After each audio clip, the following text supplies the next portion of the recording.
Nolo, Mortem, Peccatoris is a four-part unaccompanied macaronic piece, accredited to Thomas Morley with text by John Redford. For the purpose of this presentation, I will focus on the following: the original source for the piece, found in Thomas Mirrell's set of part books Tristitiae Remedium, the key in which it should be performed, and some finer points of the score which can help us to interpret the piece. While the piece could have been performed in a variety of locations, from passion plays to the chamber, I will present my findings in the view of performing the piece in a church setting, as this were where it is most commonly performed in the present day.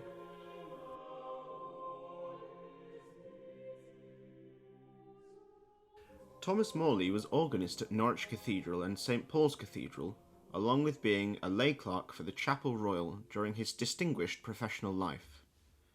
The text used in this piece is by John Redford and is written in a macaronic style. This is where the text is in two or more languages.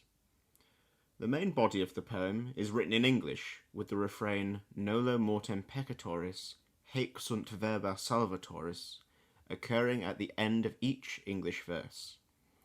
However, while with most music this information would be set in stone, there is some doubt as to whether or not the piece was written by Redford himself, as he was Morley's predecessor at St Paul's Cathedral.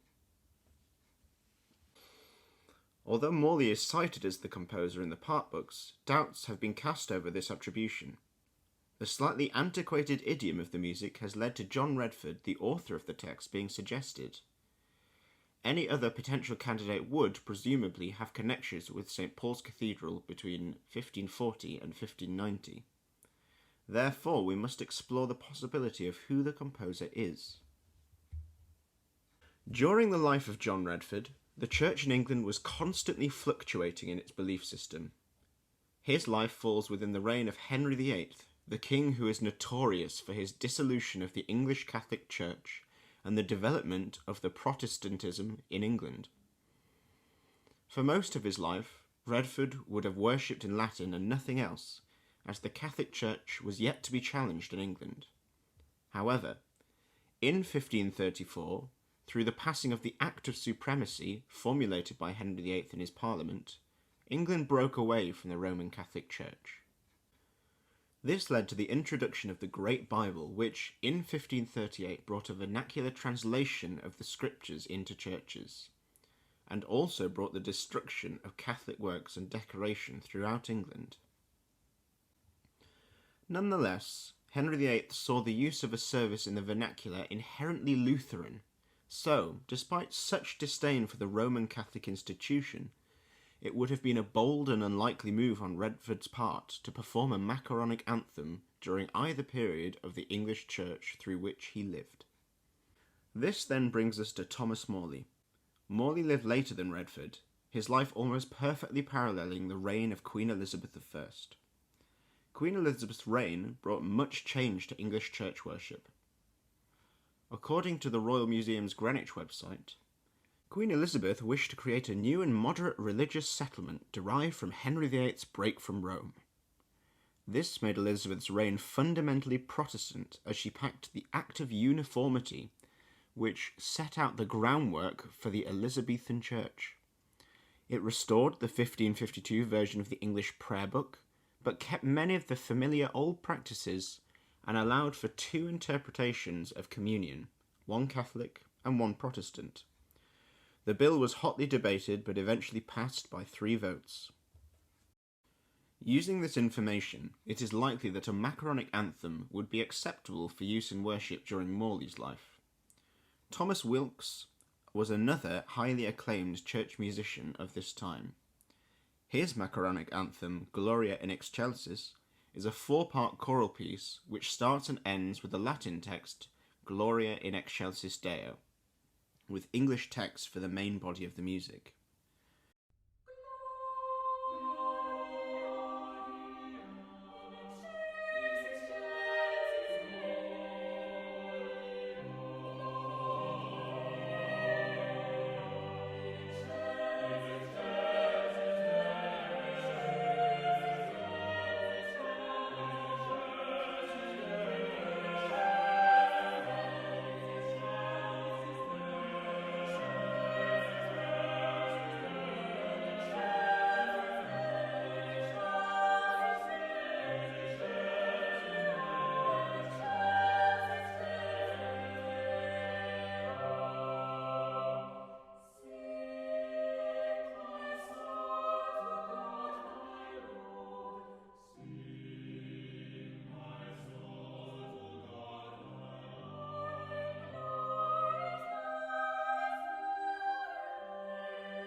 This piece is clearly religious and helps to strengthen the argument that Nolo Mortem Peccatoris was written by Thomas Morley.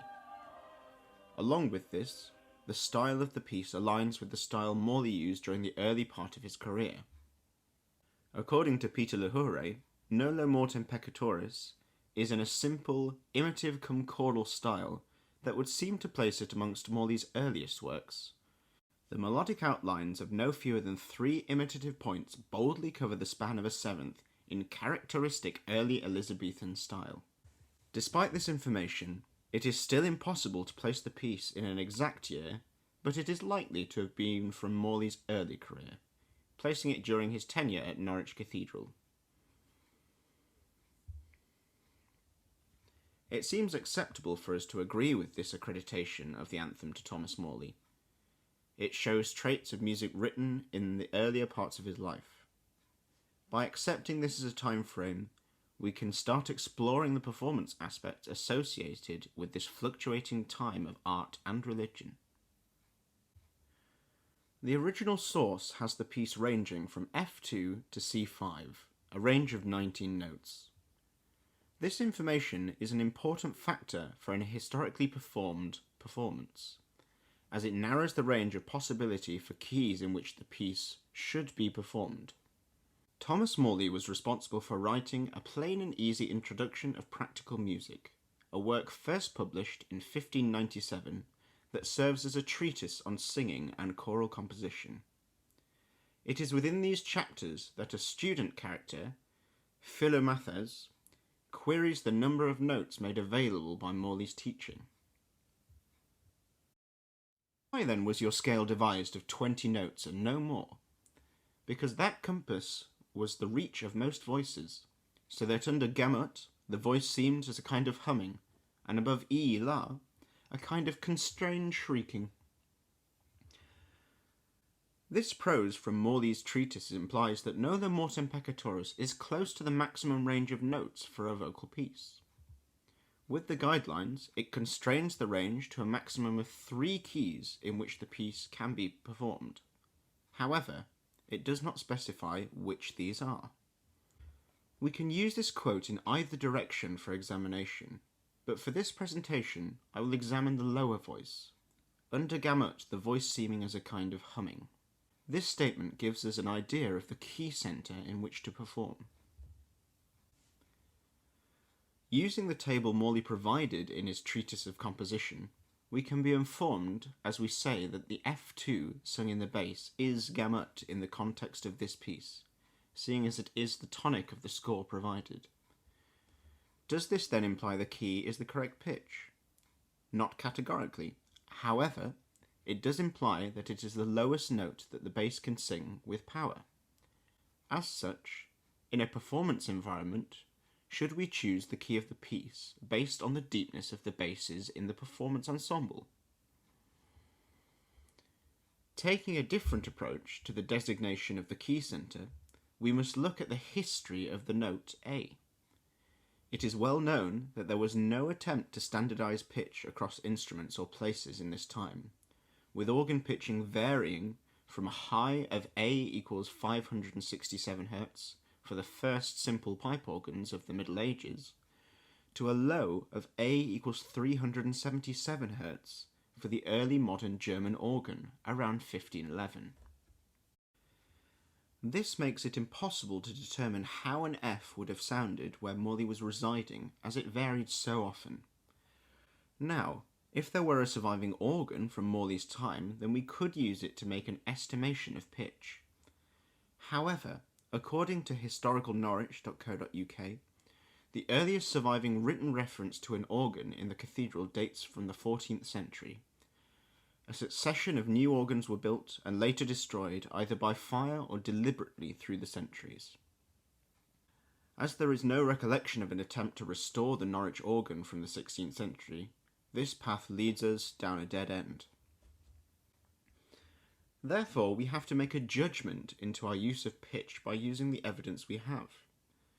By referring to Thomas Morley's treatise, when performing Nolo Mortem Peccatoris, singing at a pitch that places the bass's lowest yet still powerful note as the key used.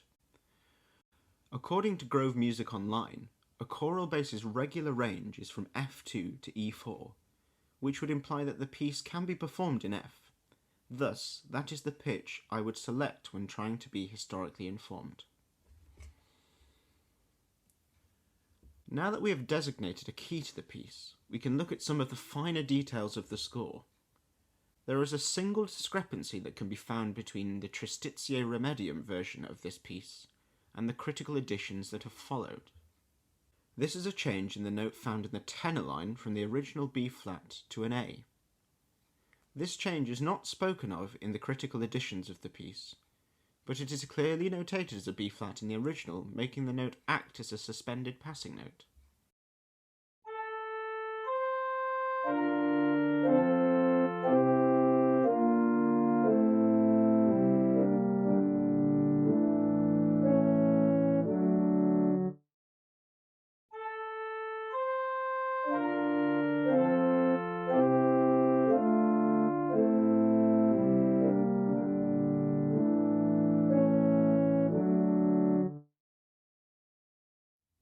This discrepancy does lead to some debate of how to perform this piece.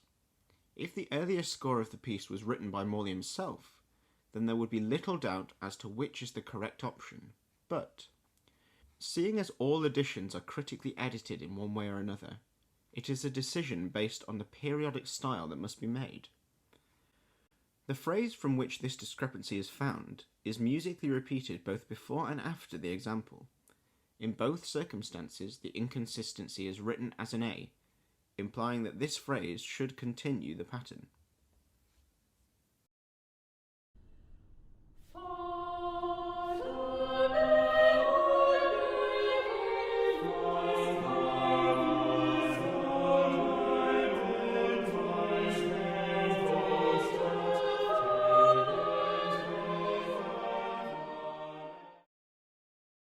The simultaneous false relation, shown here, is a feature that can be found in many works from this Renaissance period.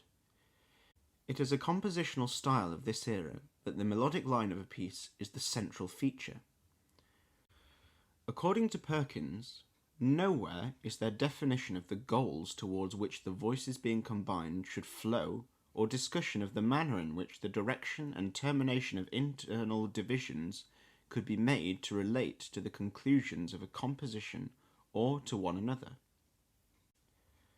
This compositional style leads to instances where two vocal lines contradict one another harmonically. The instance in Nolo, Mortem, Peccatoris is a particularly exposed example of this, as it occurs when only the designated parts are moving. Due to modern influences in harmony and tonality, false relations such as this are widely sought after by musicians and are given an accented application and lent on by performers. This, however, seems to contradict Morley's own text on the matter when talking of the example here.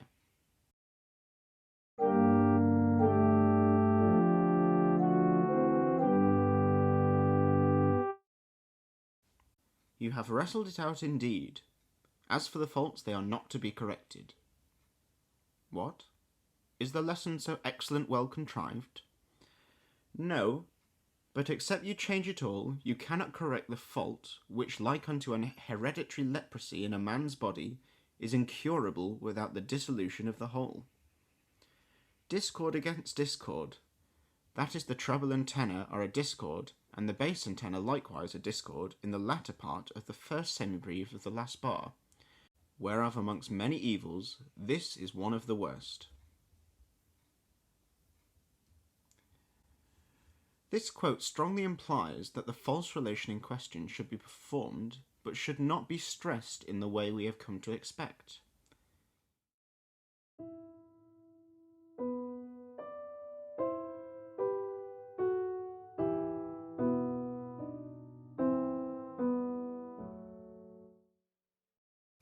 However, there is a different approach to this idea. The application of this false relation falls on the text, "Father, behold my painful smart," with the simultaneous false relation occurring on the altus word, painful. This, in modern compositional styles, would be considered a well-devised occurrence of word painting, with the dissonance falling on such a harsh message. This could be a coincidence, but there are many other musical examples from Morley's contemporaries that further this argument. In Tallis's Lamentations of Jeremiah, there is a simultaneous false relation shared by the altus and the sexta voce parts, being exposed in the opening phrase of the lament.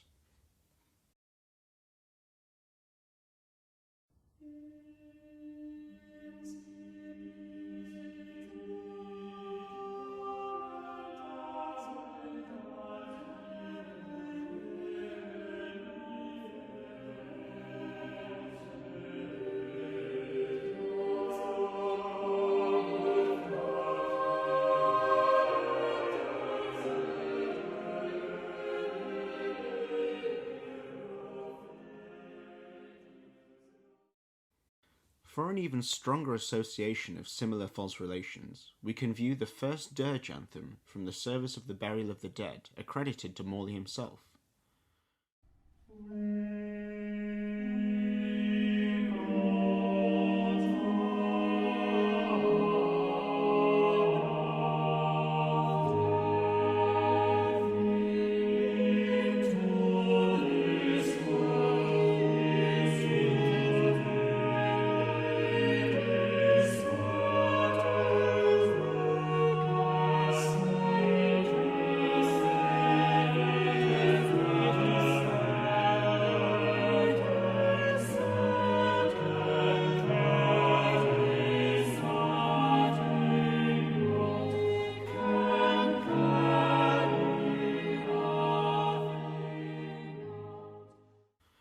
The false relation between the top two voices in this piece arises on the phrase, "It is certain we can carry nothing out of this world."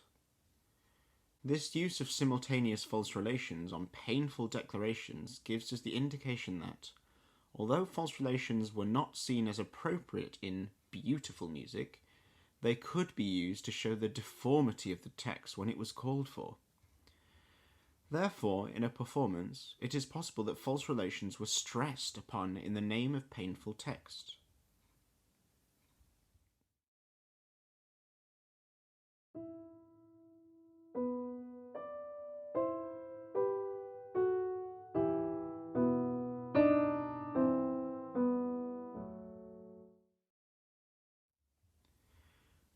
This word painting brings us back to the original inconsistency previously mentioned. The B-flat that is replaced in later editions is sung on the word pain, so perhaps this leading note is another example of Morley's word painting. So, to perform this in an historically informed manner, as there is reasonable doubt for both arguments, it is acceptable to sing these dissonances in the most audibly painful way, giving the most enjoyable performance to modern listeners. With reference to the aforementioned discoveries, I believe that I have focused on some of the important aspects of the piece, Nolo, Mortem, Peccatoris, and made the respective decisions in order to be able to provide an historically informed performance that focuses on the musical style that the piece is divulging. It is impossible for us to be accurate when trying to create a historically informed performance of a piece, and although we strive for an historically performed performance, having heard modern composers and musical styles, it is impossible to unhear this.